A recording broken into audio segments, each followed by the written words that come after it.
नमस्कार, जय हिंद, वंदे मातरम मेरे भाइयों। तो अभी जो सबसे बड़ा न्यूज़ आ रहा है, सबसे बिगेस्ट न्यूज़ है मेरे भाई कि आप में से बहुत लोगों का एप्लीकेशन रिजेक्ट कैंसिल होता हुआ दिखा है। जो बोर्ड की तरफ से भाई बहुत सारा एप्लीकेशन कैंसिल मिला है, क्या इसमें से आपका भी है? देखो, मैं डैम श्योर कर रहा हूँ आपका भी इसमें से एक तो होगा ही, क्योंकि आपने भी अगर गलती किया है तो भाई आपका भी इस पर एप्लीकेशन होगा। देखो, बहुत सारा मेजर गलती है भाई, हर रोज करते हो, मैं आपको बताया हूँ। देखो, और बहुत ही नया गलती है, आपको ये करना नहीं चाहिए था, लेकिन अगर आपने किया है तो आपका एप्लीकेशन तो भाई गया। देखो, ये जो जीएमपी देख रहे हो आप बार बार जाके कि एकदम 18,000 का जीएमपी चल रहा है, 130% का, वो देखना आपका व्यर्थ हो जाएगा। चलो मैं आपको बताता हूँ किस किस रीजन के वजह से आपका आईपीओ कैंसिल हो रहा है।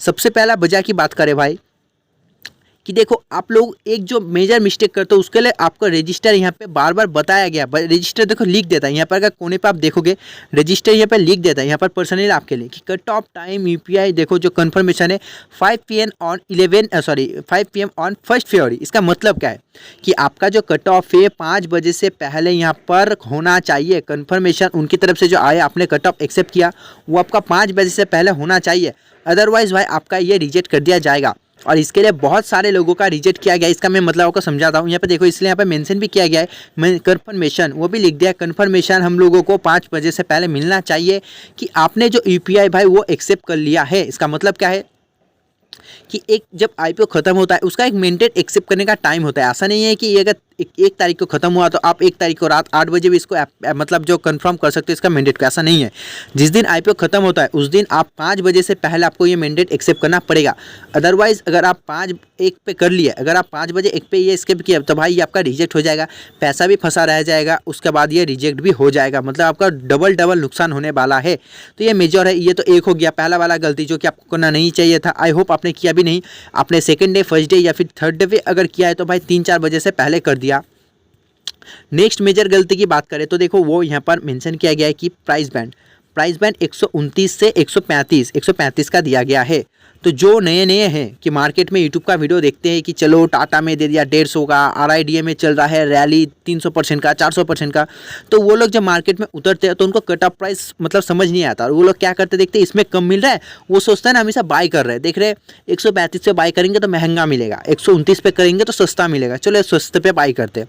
उनको पता नहीं चलता वो क्या कर रहे हैं, कौन सा मिस्टेक कर रहे हैं। तो वो लोग 129 पे ही बिडिंग प्राइस लगा देते हैं। तो उनको तो पहले निकाल दिया जाता है, एकदम पहले उनको यहाँ से निकाला जाता है। तो आपको जो नेक्स्ट आपका गलती है कि अगर आपने कुछ भी चूज़ किया है तो वो कुछ भी 135 ही होना चाहिए। अगर आपने 135 से पहले किया है तो भाई मतलब कुछ मत बोलो, आपका एप्लीकेशन कैंसिल। इस बार कर दिया गलती, नेक्स्ट बार मत करना। और जो मेजर गलती है थर्ड पार्टी एप्लीकेशन, ये तो दिसंबर से चालू हो गया है, लेकिन बहुत सारे लोगों को अभी तक पता नहीं। जो लोगों को नहीं पता, अगर आपको पता चल रहा है चैनल को सब्सक्राइब करो। देखो, आपके लिए इतना लेटेस्ट न्यूज़ लेकर आ चुका हूँ कि इतना एप्लीकेशन जो रिजेक्ट होने को मिल रहा है, तो आप एक तो सब्सक्राइब करना चाहिए आपको चैनल को। अगर अभी तक आप लोगों ने नहीं किया तो प्लीज़ चैनल को सब्सक्राइब करो, वीडियो को लाइक करो और बेल आइकन भी प्रेस कर देना। पहले सब्सक्राइब करो, ओके। तो देखो यहाँ पर थर्ड पार्टी एप्लीकेशन का मतलब क्या है, इसका मतलब क्या है। तो थर्ड पार्टी में देखो, मैं आपको यहाँ पे लिख के बताऊँ, ये हो गया आपका डीमेट और ये हो गया आपका बैंक अकाउंट। तो यहाँ आप ऐसा गेम खेलते हो कि ये डीमेट है आपका फ्रेंड का, आप तो अपने एक पैन से एक ही डीमेट ओपन करोगे। तो आपने क्या किया, अपने फ्रेंड का भी एक डीमेट अकाउंट ओपन कर लिया और आपको डर लगता है कि फ्रेंड को पैसा देने में क्या होगा ना होगा, भाई कोई वो खर्च कर दे किधर। तो आप क्या करते हो, ये फ्रेंड का डीमेट से अपने यूपीआई पे आपने रिक्वेस्ट भेजते हो आईपीओ का, जो रिक्वेस्ट आपके मतलब बैंक पे आता है एक्सेप्ट करने के लिए। फिर आप अपने बैंक से इसका जो डीमेट का पैसा ब्लॉक रखते हो। इसके डीमेट से आपने इस आईपीओ अप्लाई किया और जो पैसा ब्लॉक रखा वो अपने बैंक पे ब्लॉक रखा।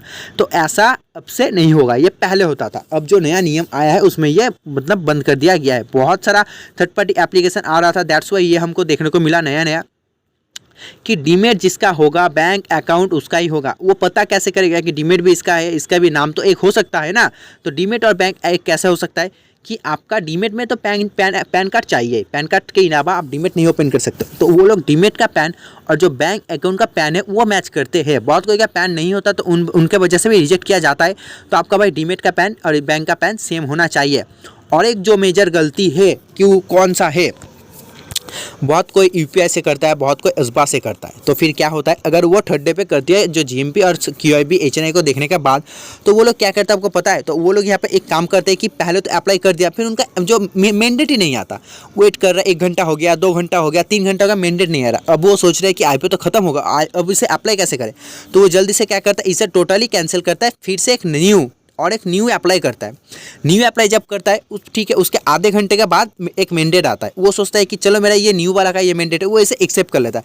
लेकिन बाद में उसे पता चलता है मैंने जो एक्सेप्ट किया पुराने वाले का मैंडेट है जिसको मैंने कैंसिल कर दिया था।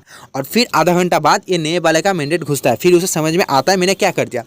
बहुत कोई डर में क्या करता है क्या हो गया, तो वो दोनों को ही कैंसिल कर देता है, पैसा भी फंस जाता है, आईपीओ भी अप्लाई नहीं होता। और बहुत को ऐसे ही छोड़ देता है, चलो आप इसको मतलब कैंसिल कर दिया, इसका भी पेमेंट करते हैं, जो होगा देखा जाएगा, छोड़ दो। ऐसा नहीं करना है आपको। आपको सही से धीरे सुस्ते एकदम टाइम लेके करना है। एकदम आपका जो यूपीआई आईडी डालते हो अच्छे से मिला लो आपका है कि नहीं। @ के बाद जो YBL, एक्सेल, पेटीएम जो भी देते हो अच्छे से देख लिया करो आपने वो दिया कि नहीं।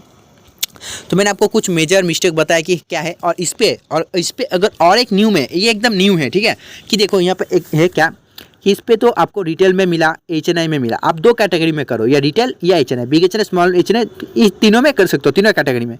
ज़्यादातर रिटेल में करते हैं और स्मॉल HNI में, बिग का पैसा सबके पास नहीं होता। तो यहाँ पर अगर आप देखोगे, आप एक नया कैटेगरी दिया गया था, उसका नाम है ऑर्डर्स। एक नया कैटेगरी दिया गया था। तो आप जब भी कोई आईपीओ अप्लाई करने जाओगे ना, ऊपर में एक ऑप्शन होता है कि आपको कौन सा कैटेगरी से करना है। वो क्या इंडिविजुअल से करना है, या फिर एम्प्लॉय से करना है, या फिर ऑर्डर से करना है। अगर आपने यहाँ पर ऑर्डर चूज़ कर लिया तो आपका ये होने वाला है कैंसिल, रिजेक्ट, कुछ भी कह लो। आपको इसको अप्लाई करने से पहले इंडिविजुअली चूज़ करना था। आप जाके देख भी सकते हो, आप अपने जहाँ से आईपीओ अप्लाई किया तो वो अप्लाई ऑर्डर लिस्ट में रहेगा। तो आप जाके देखो कि आप वो इंडिविजुअल से ऑर्डर किए हो, या फिर एम्प्लॉय, या फिर यहाँ पर ऑर्डर चूज़ कर लिए। अगर इंडिविजुअल के अलावा कुछ भी ऑर्डर मतलब अलग हो, फिर आपका वो कैंसिल हो जाएगा। हाँ, अगर आप उनके ऑर्डर्स कैटेगरी में आते हो, आप उनका एम्प्लॉय हो, फिर तो सही है। अदरवाइज भाई देखो आपका कैंसिल होने वाला है। तो देखो कुछ मेजर मिस्टेक्स था जो कि मैंने आपको बता दिया किन किन वजह से आपका एप्लीकेशन कैंसिल होता हुआ दिखा है। रिटेल में देखो यहाँ पर अगर मैं आपको नीचे दिखाऊं, अगर मैं स्क्रॉल करूं नीचे, हमको दिखा सब्सक्रिप्शन। रिटेल में ये जो आपको यहाँ पे दिख रहा है कि 230 गया है भाई, इसमें से 30% जो आपको यहाँ पे नीचे दिखने मतलब ये रिजेक्ट देखने को मिला। बहुत ही सैड न्यूज़ है रिटेल के लिए। लेकिन देखो रिटेल में ज़्यादातर गलती करता है, क्योंकि जो HNI, बिग HNI लगाता है, ये जब ज़्यादा पैसा लगाता है तो इनके पास सेंस होता है कि मुझे क्या करना है, क्या नहीं, क्या गलत है, क्या सही। लेकिन रिटेल बहुत कोई मार्केट में नया नया आता है, उनको पता नहीं होता क्या सही है क्या गलत। तो देखो, तो आपको लर्निंग देने के लिए मैं हूँ क्या सही क्या गलत, उसके लिए कहता हूँ चैनल को सब्सक्राइब करना ना भूलना, वीडियो को लाइक करना ना भूलना। और बात रही GMP की, आपका जो GMP कितना चल रहा है, तो चलो मैं आपको एक बार GMP भी दिखा देता हूँ, इसका BLS ई सर्विस का GMP कितना चल रहा है। तो देखिए, अगर मैं आपको BLS ई सर्विस का GMP दिखाऊँ, आज के दिन इसका GMP 175 का चल रहा है, जिस हिसाब से आपका एक लॉट पे 129% का प्रॉफिट हो सकता है। अगर अमाउंट में तोलूँ 18,800 का आपका एक लॉट पे प्रॉफिट यहाँ पे शो कर रहा है। आने वाले दिनों पे आपका और भी प्रॉफिट होगा। देखो ये अप्रॉक्स आपका 20K तो इजी क्रॉस कर जाएगा, जिस हिसाब से आपको बायर्स देखने के लिए मिल रहा है। आपको और भी बायर आएंगे। अगर आपको ये अलॉटमेंट होता है तो आपको देखो कम से कम भाई 150% का तो रिटर्न मिल ही जाएगा। इसमें 150% का रिटर्न आपको इजी देखने को मिल जाएगा। क्यों कह रहा हूँ, क्योंकि देखो जिस तरह से मार्केट बायर दिख रहा है GMP में, बायर से एकदम ईजी 1.5% आप मतलब ये जो आपका टाइम्स पैसा बना देगा। सिर्फ आप देखो कि आपको अलॉटमेंट मिलता है कि नहीं। अलॉटमेंट देखो कब तक आने वाला है, तो 12, 1, 1:30 तो बज ही जाना चाहिए, क्योंकि बहुत मतलब सब्सक्रिप्शन ज़्यादा आया है और एक मेन बोर्ड का IPO में थोड़ा टाइम लग ही जाता है आने के लिए। तो चलो वीडियो को एंड करते हैं। बहुत कुछ मैंने आपको बता दिया कि कुछ किस वजह से किनका रिजेक्ट हुआ और अलॉटमेंट चांसेस से लेकर GMP क्या कुछ है, सब कुछ बता दिया। तो चलो वीडियो को एंड करते हैं। अगर आपको वीडियो अच्छा लगा प्लीज़ वीडियो को लाइक करना, चैनल को सब्सक्राइब करना। तब तक के बाय, जय हिंद, जय भारत।